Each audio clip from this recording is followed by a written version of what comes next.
আমি সুদীপ্তা, এভি নিউজে আপনাদের সকলকে স্বাগত। প্রথমেই চোখ রাখবো নিউজ হেডলাইন্সে।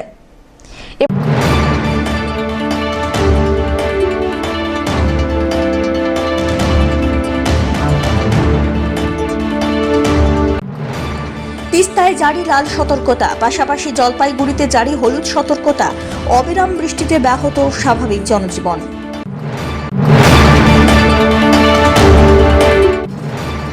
বিধানসভা নির্বাচনকে পাখির চোখ করে জেলা কংগ্রেসের ওবিসি সেলের কর্মী সভা অনুষ্ঠিত হল শহরের শিল্প সমিতি পাড়ায়।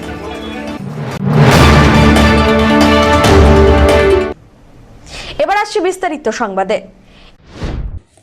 ফের জলমগ্ন জলপাইগুড়ি, জল বাড়ছে তিস্তা করলার। তিস্তা নদীর দমোহনীতে হলুদ, মেখলিগঞ্জে লাল সতর্কতা জারি করল সেচ দপ্তর। রাতভর ভারী বৃষ্টিতে প্লাবিত শহরের একাধিক ওয়ার্ড। পান্ডাপাড়া, মহামায়াপাড়া, স্টেশন রোড সহ একাধিক রাস্তা জলবন্দী। করলা নদীর জলস্তর বেড়ে যাওয়ায় প্লাবিত শহরের পরেশ মিত্র কলোনি, নিচু মাঠ এলাকা। রাত থেকে সকাল পর্যন্ত 136 মিলিমিটার বৃষ্টি হয়েছে জলপাইগুড়িতে। তাতেই ভেঙে পড়েছে নিকাশি ব্যবস্থা। প্রতিশ্রুতির বাঁধ এই বছরও তৈরি না হওয়ায় ক্ষোভ উগরে দিয়েছেন পরেশ মিত্র কলোনি এলাকার বাসিন্দারা। এদিকে আগামী 24 ঘন্টায় আরও ভারী বৃষ্টির পূর্বাভাস দিয়েছে আবহাওয়া দপ্তর। তাতেই চিন্তার ভাঁজ চওড়া হয়েছে করলাপাড়ের বাসিন্দাদের কপালে। এদিকে সমতলের পাশাপাশি সিকিম পাহাড়েও ভারী বৃষ্টির জেরে জলস্তর বাড়ায় তিস্তার দমোহনী এলাকায় হলুদ এবং বাংলাদেশ সীমান্ত সংলগ্ন মেখলিগঞ্জে লাল সতর্কতা জারি করা হয়েছে। জল বাড়তে থাকায় নদী পাড়ের বাসিন্দাদের সতর্কও করেছে প্রশাসন।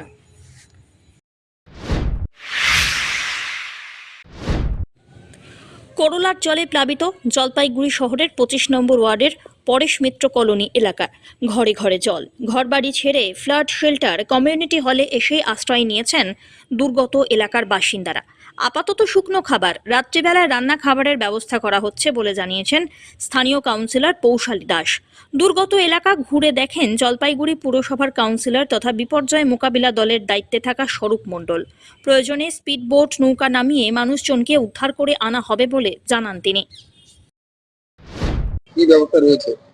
হ্যাঁ, সকালের তুলনায় জলটা গতকাল রাতে অবিরাম বর্ষণের ফলে পরস্মিত কলোনি নিচ মাঠ আবার প্লাবিত হয়েছে। করলার জল বেড়েছে, বাড়িতে মানে অনেকাংশ বাড়িতে জল ঢুকেছে। কিছু মানুষ এসে ফ্লাড শেল্টার কমিউনিটি হলে আশ্রয় নিয়েছেন। আরো কিছু মানুষ আছে, তাদেরকে আমরা বলেছি আসার জন্য, তারা যেন উপরে উঠে আসে, সেফ জায়গায় চলে আসে তারা। তো আমরা খাবারের ব্যবস্থা রাখছি, শুকনো খাবার দেওয়া হবে। পরবর্তী বিকেল থেকে জল না কমলে খাবার রান্না করে খাবার দেওয়ার ব্যবস্থা করা হবে, প্রতিবার যেরকম করা হয়। তো আশা করি এই বছরই, দেখুন আমরা তো নদীর জলকে ধরে রাখতে পারি না এবং আমরা ওয়েদারের সাথে লড়াই করতে পারি না। তো যেটা করতে পারি আমরা বাঁধের কাজটা আমার ডিপিআর হয়ে গিয়েছে। এখানে 1.15 to 1.26 কোটি কাজ সেখানে হচ্ছে। সামনের বছরে আশা করি পরস্মিত কলোনি নিচ মাঠের মানুষকে এই ভোগান্তিটা আর ভুগতে হবে না। দেখুন, আমরা মিউনিসিপ্যালিটি ডিজাস্টার ম্যানেজমেন্ট ইউনিট থেকে শহরে যেসব জায়গায় কলা নদীর জল প্রবেশ করেছে বা যেসব জায়গায় অতিবৃষ্টিজনিত কারণে জল প্রবেশ করেছে সেই সব জায়গাগুলো ঘুরে দেখছি। আমাদের বৃষ্টির জলে 3 নম্বর ওয়ার্ডেরও কিছু জায়গায় জল জমে বা শহরের বিভিন্ন জায়গাতে জল জমে। মহামায়াপাড়ায় তো ভীষণভাবে জল জমে। এই মুহূর্তে আমরা 25 নম্বর ওয়ার্ডের ফ্লাড শেল্টারে আছি। এখানে বিভিন্ন এলাকার যারা আছেন তারা এসে ইতিমধ্যে কিছু সংখ্যায় আশ্রয় গ্রহণ করেছেন। তবে ভালো খবর হচ্ছে যে বৃষ্টি থেমে গিয়েছে, এই মুহূর্তে বৃষ্টি নেই। যদি এই বৃষ্টি আরো চলতো তাহলে নিশ্চয়ই দুর্ভোগ আরো বাড়তো।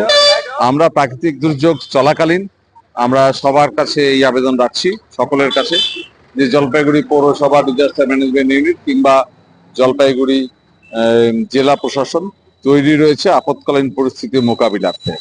তাই যদি কল্লা নদীর জলে কোনো এলাকা প্লাবিত হয় তাহলে সেখানকার মানুষদের উদ্ধার করবার প্রয়োজনীয় সমস্ত কিছু আমরা রেডি রেখেছি।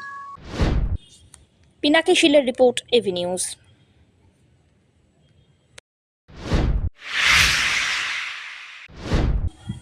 বিধানসভা নির্বাচনকে পাখির চোখ করে জেলা কংগ্রেসের ওবিসি সেলের কর্মী সভা অনুষ্ঠিত হয়ে গেল শহরের শিল্প সমিতি পাড়ার একটি ভবনে।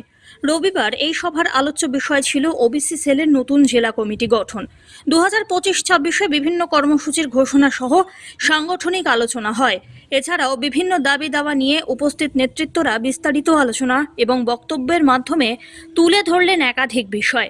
কর্মী সভায় উপস্থিত ছিলেন জেলা কংগ্রেসের সভাপতি পিনাকি সেনগুপ্ত, প্রদেশ কংগ্রেস কমিটির সহ সভাপতি নির্মল ঘোষ দস্তিদার, রহেনা বেগম, ওবিসি সেলের চেয়ারম্যান লক্ষণ সেন, রাসেল রহমান, তসলিম হোসেন প্রমুখ। সভায় উপস্থিত প্রতিনিধিদের মধ্যে দায়িত্বপ্রাপ্ত নবাগতদের উত্তরীয় পরিয়ে বরণ করে নেওয়া হয়। জেলা কংগ্রেসের ওবিসি সেলের চেয়ারম্যান লক্ষণ সেন বলেন, এই দিনের সভার মধ্যে দিয়ে জেলা কমিটির পাশাপাশি ব্লক কমিটিও গঠিত হলো। এছাড়াও ধাপে ধাপে বুথ লেভেলে কমিটি তৈরি হয়।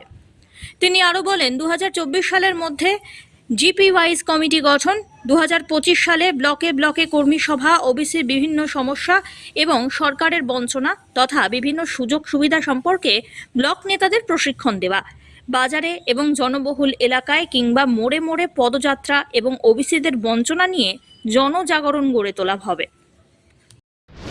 আজকে ওবিসি সেলের জেলা কমিটি এবং ব্লক কমিটি ঘোষণা করা হলো এবং আগামী 24, 25 এবং 26 সালের যে আমাদের কর্মসূচি সেটা ঘোষণা করা হলো সেই কমিটির মাধ্যমে। মূলত আপনাদের কি দাবি? মূলত আমরা 24 সালের মধ্যে জিপি ওয়াইজ আমরা কমিটিটা গঠন করব ওবিসি সেলের। তারপরে সেই কমিটিটাকে আমরা বুথ ওয়াইজ পৌঁছে দেওয়ার চেষ্টা করব। 2025 সালের মধ্যে আমরা সেই ব্লক নেতাদের প্রশিক্ষণ দেওয়ার চেষ্টা করব।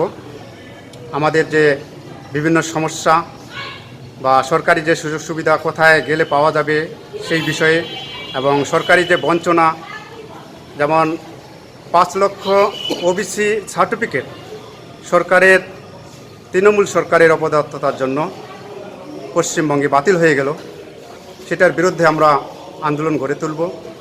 এছাড়া আমাদের নানা রকম যে সমস্যাগুলো সরকারের বঞ্চনা থেকে আরম্ভ করে, যেমন লক্ষ্মীর ভাণ্ডারে আমাদের ওবিসির কোনো কথা নেই, ভোটে দাঁড়ানোর ওবিসির কোনো অধিকার নেই, সেটা আমাদের জেনারেলে আমাদের সেটা করতে হয়। এর বিরুদ্ধে আমরা জনমত সৃষ্টি করব, জনজাগরণ সৃষ্টি করব। সব্যসাচী মজুমদারের রিপোর্ট, এভি নিউজ।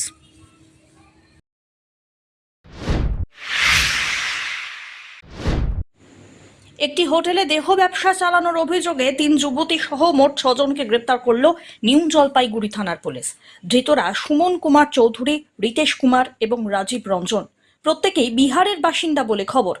জানা গিয়েছে, গোপন সূত্রে খবরের ভিত্তিতে শিলিগুড়ির ইস্টার্ন বাইপাসের ঠাকুরনগর এলাকায় একটি হোটেলে অভিযান চালায় পুলিশ। সেখান থেকে ওই 6 জনকে গ্রেপ্তার করা হয়েছে। ধৃতদের রবিবার জলপাইগুড়ি আদালতে পাঠানো হয়। সঙ্গেই পুরো ঘটনার তদন্তে নেমেছে police.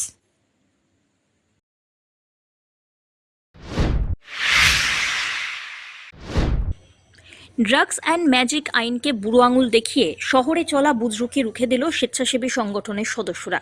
The drugs and magic remedies আইন 1954 হল ভারতের সংসদের এমন একটি আইন যা ভারতের ওষুধের বিজ্ঞাপন নিয়ন্ত্রণ করে। এটি এমন ওষুধ এবং প্রতিকারের বিজ্ঞাপন নিষিদ্ধ করে যা জাদুকরী বিশিষ্ট রয়েছে বলে দাবি এবং এটিকে একটি অপরাধ হিসাবে গণ্য করা হয়।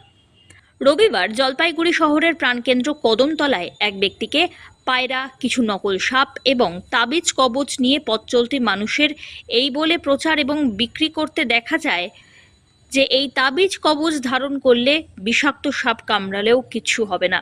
এমন খবর পেয়ে ঘটনাস্থলে উপস্থিত হন পরিবেশ কর্মী এবং স্বেচ্ছাসেবী সংগঠনের সদস্যরা। আজকে একটা ফোন আসছিল আমাদের কাছে, এখানে সাপের খেলা দেখানো হচ্ছে। তো আমরা এসে দেখতে পাই, অনেকক্ষণ ধরে আমরা ওয়াচ করে ওনাকে, এবং উনি প্লাস্টিকের সাপ এনেছিল, ঠিক আছে, এবং তার সাথে কিছু পাথর দিচ্ছিল। আমার হাতে আছে পাথর আর আংটি, যেটার জন্য ওরা বলছিল সেটা দিলে নাকি সাপের কামড় দেয় না, ঠিক আছে, এগুলো হাতে রাখলে সাপ আসে না ঘরে, এরকম বলছিল। এবং পায়রা নিয়ে খেলা দেখাচ্ছিল। তার থেকে ওরা পায়রা ডানা কেটে খেলা দেখাচ্ছিল। এই যে আমার সামনে আছে পায়রা, এই পায়রা টোটালি ডানা কাটা, এবং পায়রা দেখতেই পাচ্ছেন আপনার সামনে, যার জন্য লোকজনে প্রচণ্ড ভিড় হচ্ছিল এবং তার মিথ্যা কথা বলে টাকা নিচ্ছিল। আমরা খবর পাওয়ার সময় আসি, ওনাকে এখানে উঠিয়ে দেওয়া হয় এবং ওনাকে লাস্ট ওয়ার্নিং দেওয়া হয়, ওনাকে যদি এখানে দেখা যায় আর খেলা দেখা যাবে ওনাকে আমরা অ্যারেস্ট করে নেব। এই আমার সামনে এই আংটিগুলো আছে, আর এই রঙিন পাথরগুলো বলছিল এগুলো হাতে রাখলে বন দপ্তরকে জানিয়েছিলাম। যেহেতু আপাতত যা বলেছে এখানে সরিয়ে দিতে ওনাকে, আমরা সরিয়ে দিচ্ছি। যে পাথরগুলো আমার হাতে আছে এগুলো টোটালি অ্যাকুরিয়ামের পাথর, এগুলো কোনো কিছুই এই পাথরে হয় না। আর সাপের কামড়ে একটাই ওষুধ আছে, সেটা এভিএস। আমরা এর আগেও বলেছি প্রোগ্রামে, আজকেও বলছি, এগুলো একমাত্র ওষুধ হলো এভিএস। সাপের কামড়ের কোনো পাথর বা আংটিতে সাপের কামড় নামে না। আর সাপের বিষ একমাত্র হসপিটালে গেলেই এই ইঞ্জেকশন দিলেই সম্ভব, তাছাড়া এই পাথরে কোনো কিছুই হয় না। অন্যান্য সামাজিক পরিষেবার পাশাপাশি এবারে বন্ধ রায়পুর চা বাগানে দুস্থ চা শ্রমিকদের হাতে ছাতা তুলে দেওয়া হলো আর্ট অফ লিভিং জলপাইগুড়ি সংগঠন শাখার পক্ষ থেকে। উদ্যোক্তাদের পক্ষ থেকে জানানো হয়, এর আগে জলপাইগুড়ি শহরে বসে আঁকো প্রতিযোগিতার পাশাপাশি বৈশাখ মাসের দুপুরে তীব্র দাবদাহের হাত থেকে পথ চলতি মানুষের সাময়িক স্বস্তি দিতে জলপাইগুড়ি শহরে পথে নেমে জলছত্র দান করা হয়েছিল। এদিন শহর সংলগ্ন পাতকাটা গ্রাম পঞ্চায়েত এলাকায় বন্ধ রায়পুর চা বাগানের দুস্থ শ্রমিকদের হাতে 120টি ছাতা তুলে দিলেন সংস্থার সদস্যরা। সংস্থার পক্ষ থেকে নিরঞ্জন রায় জানান, এই সময় যেমন প্রখর রোদ আবার ভারী বৃষ্টিও চলছে, তাই তাদের কাজ করতে অসুবিধা হয়। শ্রমিকদের কথা চিন্তা করে এদিন একটি করে ছাতা তুলে দেওয়া হয়। এখানে ছাতা বিলি করার জন্য এসছে। এখানে অনেক নিডি লোক আছে যারা এই বর্ষাতে কাজ করতে পারছে না ছাতার অভাবে, তাদেরকে আমরা আজকে 120টা ছাতা ডিস্ট্রিবিউট করলাম।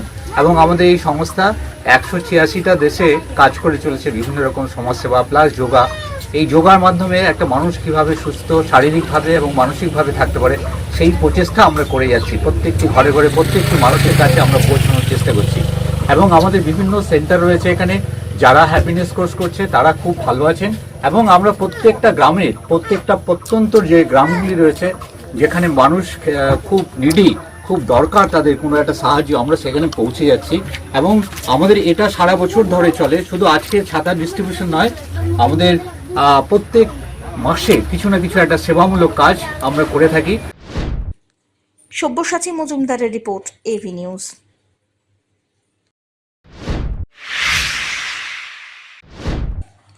শিলিগুড়ির রামকৃষ্ণ বেদান্ত আশ্রমে ভক্তদের প্রসাদ গ্রহণের স্থানের নির্মাণ কাজ শুরু হলো।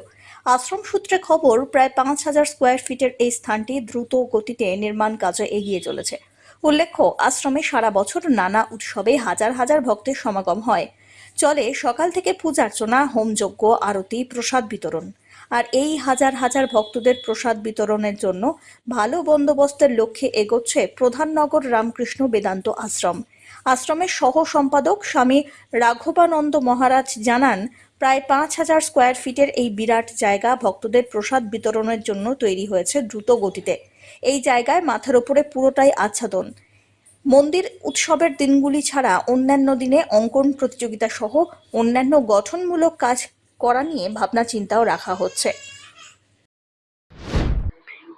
অনেক বছর ধরে এখানে একটি প্রবলেম আমাদের সবার কাছে মনে হয়েছিল যে হাজার হাজার যখন লোকজন আছে বসে প্রসাদ পাবার একটা ব্যবস্থা ছিল না।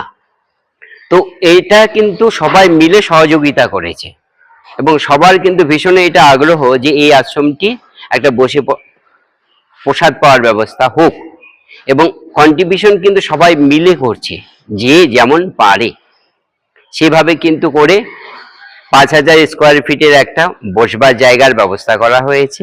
সেখানে তারা বসে প্রসাদ পাবে এবং প্রত্যেকটি অনুষ্ঠান আরো যেন সুন্দর করে হয় সেই সহযোগিতা আমি কিন্তু প্রত্যেক মানুষের কাছে আবেদন রাখছি।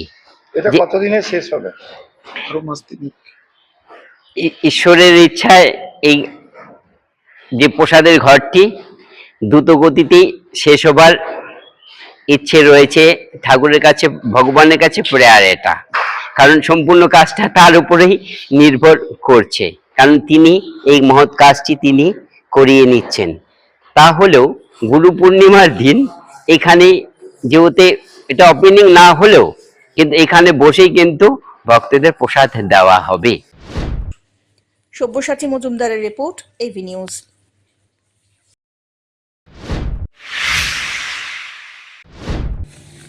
জলপাইগুড়ি বাজারে শেষ মুহূর্তে বিক্রি হচ্ছে তালের শাঁস। আর এই তালগুলি মূলত জলপাইগুড়ির বাইরের জেলাগুলি থেকে আনা। এখন তালের শাঁসের পরিমাণ অনেকটাই কম।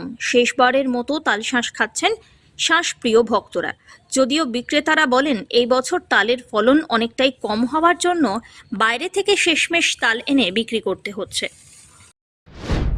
স্বাদ তো দারুণ, আর আমার খুব ইচ্ছা ছিল তালের শ্বাস খাওয়া, এতদিন খাওয়া হয়নি, কিন্তু আজকে আমার সুযোগ হয়েছে।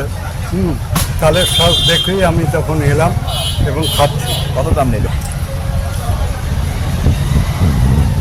বর্তমানে তো পাকা তাল, তো এই যে কাঁচা তাল বিক্রি করার ফলে তো পাকা তালের অভাব তো অনেকটাই দেখা দিবে, যেটা পুজোতে বিশেষ করে লাগে। তো সেক্ষেত্রে আপনি কি বলবেন, কোনো সংরক্ষণের কোনো পুজোতে এই ফলটা বছরে একবারই পাওয়া যায়, এই জন্য এটা পুজোতে দিলে মানুষের মঙ্গল হয়। কি আরো সংরক্ষণ করা দরকার অতি অবশ্যই, কাঁচাটাকে পাকা রাখার জন্য? হ্যাঁ, অতি অবশ্যই সংরক্ষণ করা দরকার। এবং এটা যেরকম লোকে খোঁজে, আবার তালের রসও খুঁজে, তালের গুঁড়ো খুঁজে, তালের যে প্রত্যেক কটা জিনিস, এটা প্রত্যেকটা মানুষই ভালোবাসে, কিন্তু সব সময় তারা পায় না, তাই সংরক্ষণ দরকার। সংরক্ষণ দরকার। অমিত বণিকের রিপোর্ট, এভি নিউজ।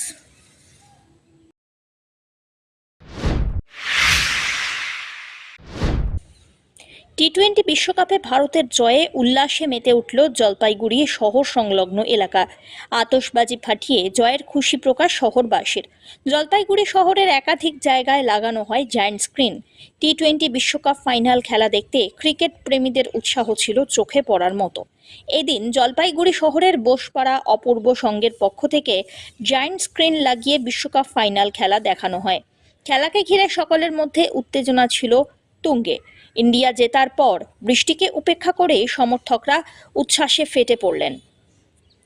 পিনাকি শীলের রিপোর্ট, এভি নিউজ।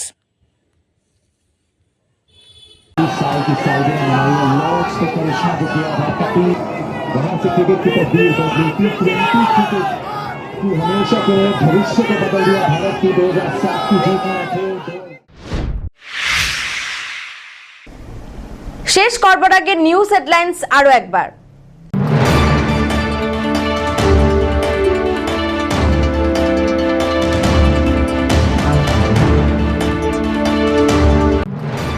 তিস্তায় জারি লাল সতর্কতা, পাশাপাশি জলপাইগুড়িতে জারি হলুদ সতর্কতা। অবিরাম বৃষ্টিতে ব্যাহত স্বাভাবিক জনজীবন।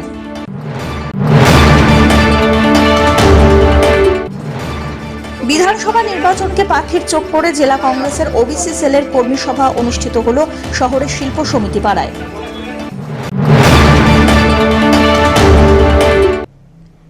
এখনকার মতো এভি নিউজ এ পর্যন্তই। পরবর্তীতে আসছি আরো সংবাদ নিয়ে। দেখতে থাকুন আমার বিশেষ। নমস্কার।